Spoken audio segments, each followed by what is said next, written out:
низ призма на мојата професија, кога ќе прочитате заем за финансирање на проект за градење на ефективни, транспарентни и отчетни институции за управување со јавните финансии, ќе се зачудите. Прво, ефективни, транспарентни и отчетни институции ниту некој изградил со проект, а уште помалку со кредит. Дури и проблематично е каде ќе отидат парите од кредитот, кога имате нетранспарентни, неефективни, неефикасни и неодговорни институции во ветар. Значи, во длабока криза сме. Кризата ќе се продлабочува. Во секоја криза штедењето почнува од власта, од институциите.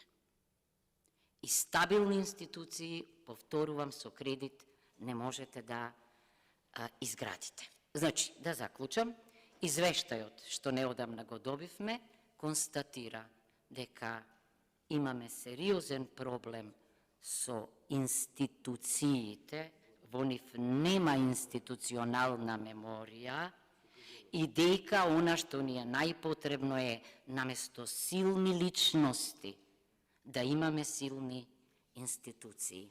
Нив ги немаме. Впрочем, во копенхагенските критериуми, институциите и владењето на правото се најважни. Да заклучам.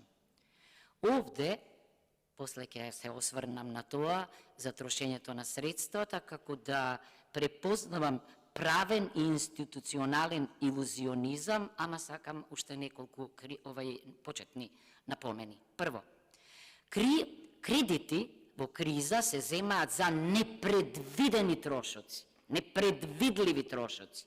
Нешто што во англискиот јазик се нарекува wild cards, војна, епидемија, елементарни непогоди и ќе речете со такви се соочуваме. Меѓутоа, кога ќе го видите распоредот на средствата, веднаш што ќе ви падне во очи? Формирање на така наречена единица за градење на ефективни и така натаму институции. Ето е тој институционален илузионизам. Во многу закони забележуваме во последно време процес што се нарекува министериализација.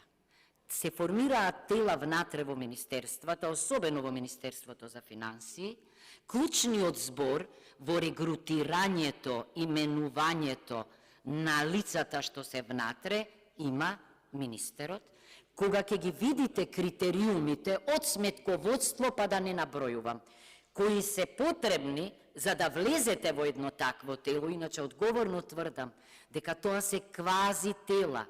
Моите колеги по административно право велат дека има фантастична бројка, околу 200 органи, што немаат уставен и законски основ, а во разни институции се формираат.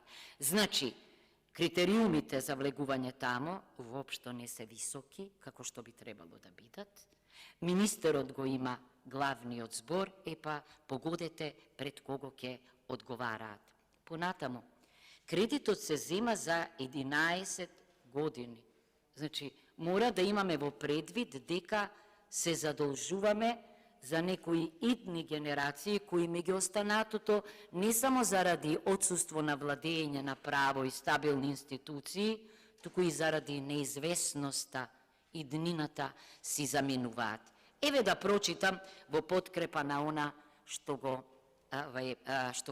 потенцирав во стартот. Имено, проектот вели опфаќа неколку компоненти. Првата, претпоставувам најважната, поддршка на реформите за управување со јавните расходи од 14,69 милиони евра, и оваа компонента се остварува низ неколку компоненти. Првата, дизајнирање и спроведување на правната рамка за управување со јавните финансии.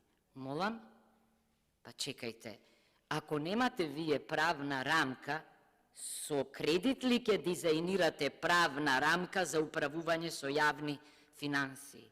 Што ни велат нас во извештајот последен?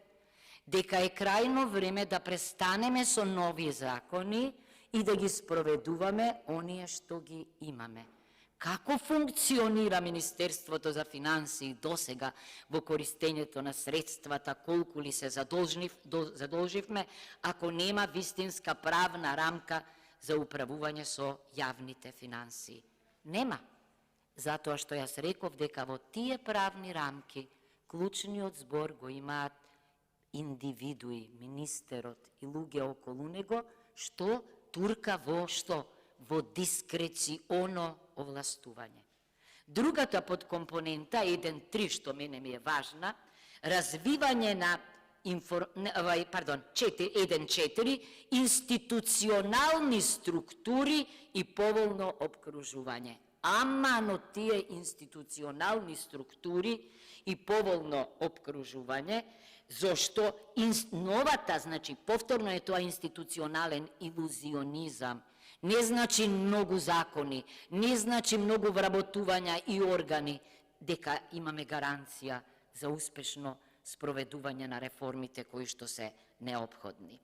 Понатаму во компонентата 2 се споменува УЈП, да, јас не можам да не кажам нешто, во тоа кусо искуство овде стекнав многу високо мислење за сегашната директорка на Управата за јавни приходи, заради професионалноста.